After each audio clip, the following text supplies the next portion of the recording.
বাংলাদেশ জাতীয়তাবাদী ছাত্রদল এবং এর বিপ্লবী সাংগঠনিক সম্পাদক মজলুম ছাত্রনেতা মোহাম্মদ আমানুল্লাহ আমানকে জড়িয়ে বটবাহিনীর মিথ্যা ও কাল্পনিক ষড়যন্ত্রের প্রতিবাদে রাজধানীতে বিক্ষোভ মিছিল অনুষ্ঠিত হয়েছে।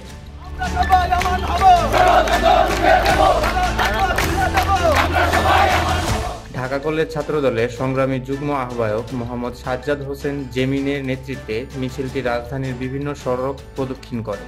নেতৃবৃন্দ অভিযোগ করেন, বটবাহিনী পরিকল্পিতভাবে বিভ্রান্তি ছড়াচ্ছে এবং ছাত্রদলের জনপ্রিয় নেতৃত্বকে কালিমালিপ্ত করার অপচেষ্টা করছে। তারা অবিলম্বে এসব অপপ্রচার বন্ধের দাবি জানান।